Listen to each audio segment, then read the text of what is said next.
E agora a Leia. Bom, eu vou tentar... Está falando? Está funcionando? Você prefere? Esse está apagado. Vamos nesse. Eu vou tentar não precisar de convite do Cláudio. O Mário já convidou o Cláudio, agora o Cláudio tem que me convidar. Cada um que passa um pouquinho do tempo, o outro, o que falou antes, fala. Pode continuar um pouquinho. Ai, ai. Ó, vou ser muito rápida, uns agradecimentos bem rápidos, assim, ao fato de estar aqui nessa mesa, nesta companhia, que me é muito cara, de muito longa data. E é uma grande responsabilidade falar num tema tão grandioso assim, né? Depois que esse tema foi discutido nas reuniões das 3 bios, eu pensei, meu Deus, mas é muito grande o tema da sexualidade. E ainda por cima, já que Freud dizia isso, né, nos atravessa desde muito cedo. Então, está comigo há muito tempo. Quanta responsabilidade, né? Eu vou tentar fazer aqui um recorte, um pequeno recorte. Vou tentar dizer como evoluiu, o que mudou e o que permaneceu da questão do prazer e da angústia na clínica, e, no meu caso particular, principalmente na compreensão do tema da sexualidade na clínica dos jovens. Eu convivo muito com os jovens, como clientes também, e, apesar de eu não ser considerada uma terapeuta de adolescentes, há 5 anos eu fui convidada a supervisionar um trabalho que se iniciava em uma escola municipal e que durou 4 anos. Se chamou A Hora do Blá. Nesse trabalho, eu estive nos bastidores, como supervisora, por pelo menos 2 anos, e depois quem assumiu a condução desse trabalho foram a Alzira Freire, a Zoca, que está aqui, e a Silvana Tenório. Mas desse trabalho participaram vários membros do nosso instituto, alguns deles estão aqui. Então, Renatinha, pessoal, a Zoca vai falar um pouco mais desse trabalho na fala dela, que é na mesa do social. Para apoiar esse trabalho, como supervisora, esse desafio que me foi trazido, nós consultamos alguns autores que falaram da juventude. Bom, os nossos eixos formadores, claro, que não poderiam deixar de estar, que é Freud, Reich e Lowen, mas já bastante assimilados e desconstruídos nessa nossa pós-modernidade, né? Mas que sabemos que foram os pioneiros de um pensamento crítico em relação à sexualidade. Quero agradecer muito ao Mário, porque ele é um dos primeiros psicanalistas que vem aqui para falar de Reich, para nós, reichianos, e de um jeito maravilhoso, né? Que nos coloca, nos legitima também, como diz o Henrique.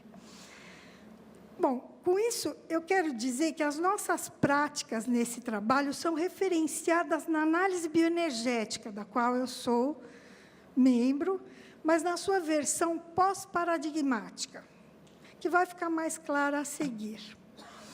Michel Foucault, que é um dos desconstrutivistas da psicanálise, talvez o mais radical, ele dizia que Freud e Reich eram vitorianos. Eu gostei também de ouvir isso hoje da boca do Mário. Foucault, no seu formidável A História da Sexualidade, ele vai desvendar os dispositivos através dos quais a sociedade capitalista produz e reproduz a sexualidade como estratégia de controle do indivíduo e da população, estabelecendo um discurso moral, normatizador, medicalizante e biologizante, como disse o Cláudio. E, ao final, pedagógico. Foucault vai defender a tese de que, após toda aquela fase de franqueza com que a sexualidade foi tratada, até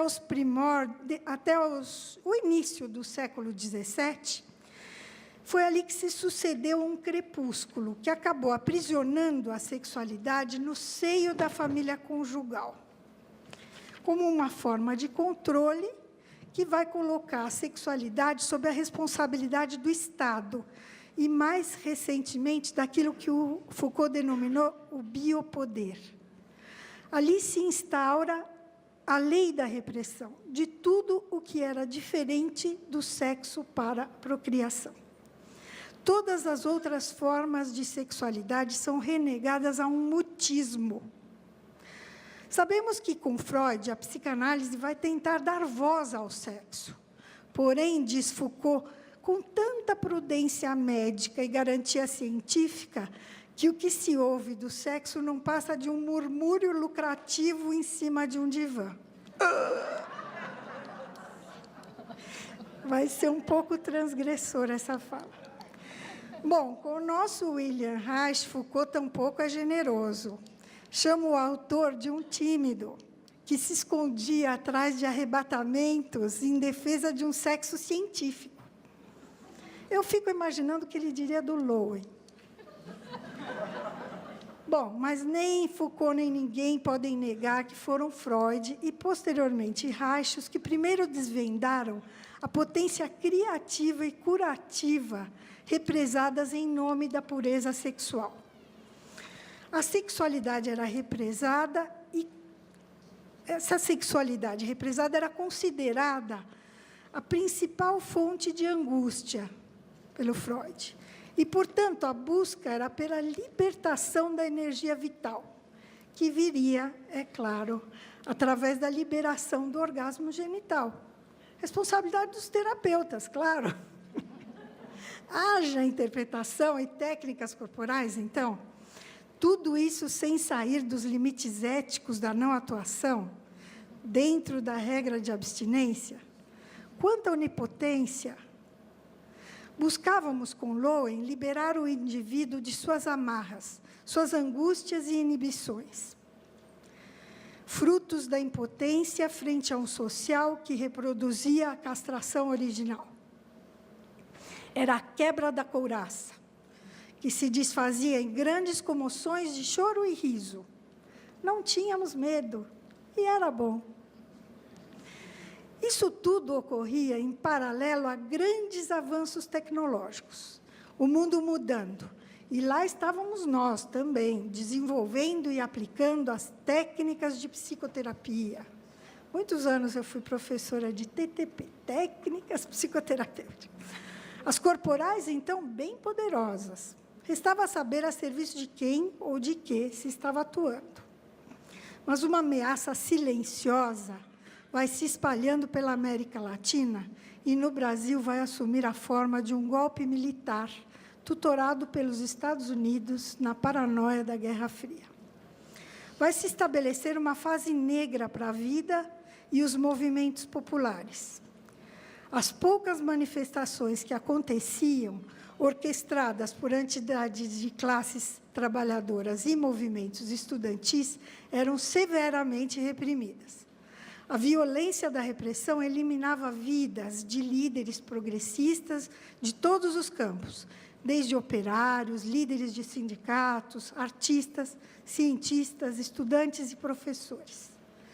Vão sendo empurrados para a clandestinidade lideranças políticas e são extintos os partidos existentes.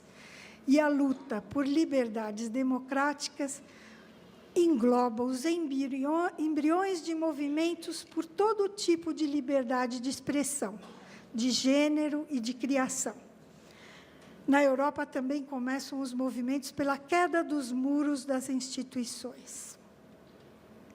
Para Joel Birman, psicanalista carioca, em quem fomos buscar apoio para o nosso trabalho com os jovens, ele diz, foram operantes tecnológicos e políticos os grandes detonadores das mudanças ocorridas no século XX. E um operador tecnológico central que surge dos avanços nas técnicas de controle de natalidade foi a pílula anticoncepcional, sem a qual, ele diz, o movimento feminista não teria tido a mesma extensão. Desde Simone de Beauvoir, que já dizia, não se nasce mulher, torna-se mulher, se começava a discutir o conceito de gênero como construção social. E aqui o feminismo apenas começava, com alguma expressão contestatória, e os movimentos que eram possíveis nos anos 70. Movimentos hippies, arroubos ingênuos de queimas de sutiã e propostas de amor livre, que os Estados Unidos, nosso fornecedor maior de ideologia de época, traziam junto com eles os movimentos de paz e amor, numa um pouco edulcorada crítica à Guerra do Vietnã. Ao lado deles, os movimentos sérios, por direitos das minorias, o movimento negro. Ao lado desses movimentos, os hippies e a contracultura, aos quais nós, haitianos, fomos muitas vezes injustamente assemelhados, nos deixava com um ar de quem não tinha muita responsabilidade para com o social. Mas a verdade é que o mundo ia mudando, e a pílula possibilitou à mulher almejar a outras coisas que não a maternidade. E a separação da sexualidade, da reprodução e da família vai produzir uma verdadeira revolução mundial. Aqui no Brasil, a luta dos jovens, na sua maioria estudantes de classe média e média alta, tinha muito da busca de sair do controle das forças repressivas. O motor, o tesão, ainda não era tanto por buscar uma justiça social e por direitos, como hoje se afiguram, até recentemente, no movimento contra a corrupção, o movimento Passe Livre. A luta dos jovens da segunda metade do século XX, a qual nós pertencemos, era pelas liberdades, e a liberdade sexual incluída. No seio desses movimentos, começam a ter expressão cada vez maior os movimentos feministas, e, aos poucos, muito timidamente, começa a aparecer o movimento gay, que só vai tomar a sua forma mais radical com a inclusão, quando ele vira LGBT, com a inclusão das mulheres lésbicas, os bissexuais e os transgêneros. Já as classes populares, ainda muito pouco politizadas, não encontravam voz nas ruas para suas reivindicações. E aqui seguíamos, com a sexualidade como bandeira. Sem um posicionamento político claro, nos anos 70 se trabalhava na dissolução das couraças. Um trabalho de pesquisa cuidadosamente realizado no eixo Rio-São Paulo, sob a ótica Foucaultiana, denunciava os terapeutas colaboracionistas das forças de repressão da ditadura, como verdadeiros agentes até da própria polícia do Estado. Cecília Coimbra pesquisou várias instituições de formação de terapeutas e escreveu Os Gerentes da Ordem, uma viagem pelas práticas psi do Brasil do Milagre. Além dela narrar como vários profissionais diretamente colaboraram denunciando e acompanhando sessões de tortura, ela também fez uma crítica bastante pertinente às especializações psi, ou os especialismos, como ela chama.